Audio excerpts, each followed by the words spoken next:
Bismillahirrahmanirrahim. Assalamualaikum warahmatullahi wabarakatuh. Mari kita lanjutkan kuliah kita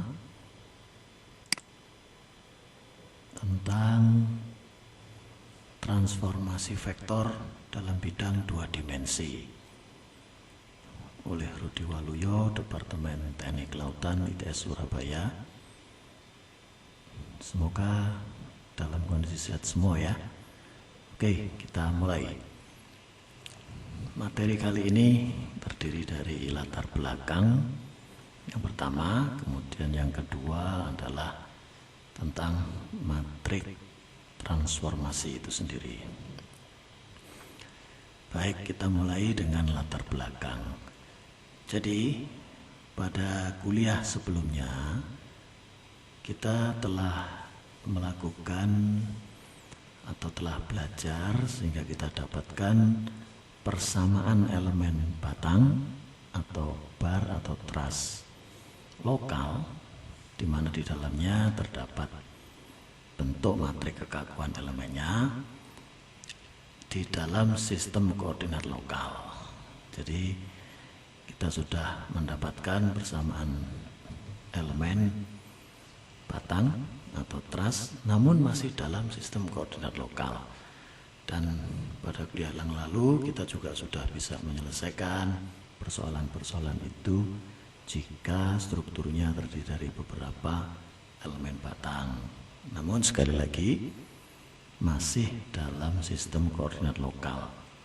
Dalam hal ini sumbu X, dalam hal ini ya, sumbu X lokal dari elemen berhimpit dengan sumbu X global. Nah, berikutnya persoalannya adalah bagaimana kalau struktur batang atau elemen batang itu membentuk orientasi menyudut yang tertentu terhadap sumbu globalnya. Seperti dilihat dalam gambar ini, kita tahu bahwa sumbu globalnya adalah yang warna merah, horizontalnya X dan vertikalnya Y. Sementara sumbu lokalnya adalah warna hijau, yaitu X topi. Nah, misal elemen ini membentuk sudut 30 derajat antara sumbu lokalnya dan sumbu globalnya. Nah, jadi dengan kondisi seperti ini, lalu pertanyaannya bagaimana mendapatkan persamaan elemen batang yang seperti itu?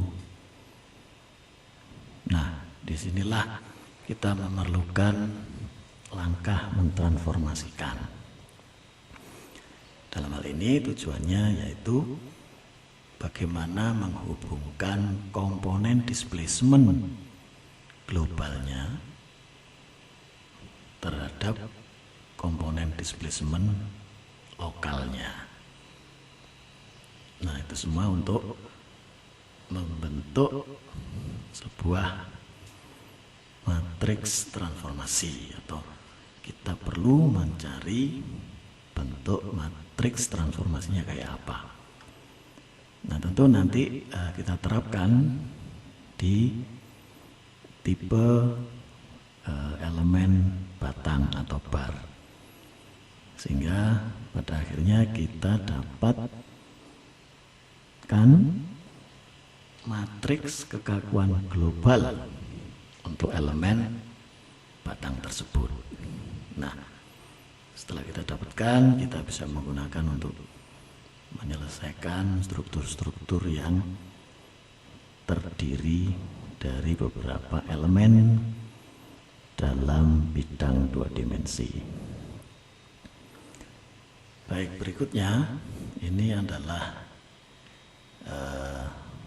transformation matrix yang proses berikutnya yang akan kita pelajari, di mana beberapa hal yaitu koordinat lokal itu sebagaimana kita lakukan sebelumnya adalah cocok untuk merepresentasikan elemen individu, jadi tiap elemennya. Sementara koordinat global itu cocok untuk merepresentasikan keseluruhan dari struktur tersebut. Jika sudah lebih kompleks, terdiri atau tersusun dari beberapa elemen. Sekali lagi, dalam transformasi matrik di sini tujuan kita adalah bagaimana menghubungkan displacement global terhadap displacement lokalnya untuk mendapatkan sebuah matrik transformasi yang selanjutnya kita gunakan untuk membentuk matrik kekakuan global untuk elemen batang. Nah, kita awali dengan coba kita perhatikan gambar ini. Gambar ini terdiri dari dua sistem sumbu. Globalnya yaitu ini X dan vertikalnya Y. Sementara sistem sumbu lokalnya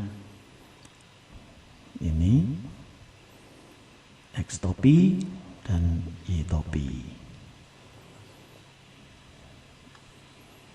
Nah, di sini kita akan menyatakan vektor displacement D. Ada vektor warna hijau ini D dalam koordinat global dan lokalnya. Gitu ya. Jadi vektor displacement D ini dapat dinyatakan dalam kedua sistem sumbu, baik global maupun lokalnya, yaitu sebagai berikut. Vektor D, vektor displacement D sama dengan dx dikali I ini vektor satuan dalam sumbu global arah X ditambah dy dikali J. J ini adalah juga vektor satuan dalam sumbu global dalam arah Y. Nah, ini pernyataan dalam sumbu globalnya. Lalu sama dengan dalam sumbu lokalnya, yaitu dx topi dikali I topi. Ini komponen yang sumbu X topi, sumbu lokal, ditambah dy topi dikali J topi, yaitu dalam arah sumbu lokal Y topi. Nah, oke ya. Jadi ini bagaimana vektor displacement D dinyatakan dalam komponennya dalam sumbu global dan yang satunya dalam sumbu lokal. Oke, berikutnya dari hasil tadi, yaitu ini, maka kita ingin mengetahui bagaimana hubungan vektor satuan dalam sumbu lokal dan vektor satuan dalam sumbu global itu, yaitu menghubungkan I dan J dengan I topi dan J topi. Nah, kita bisa melihat di gambar ini sekali lagi. Gambar ini terdiri dari dua sistem sumbu, yaitu XY sumbu global dan X topi Y topi sebagai sumbu lokal.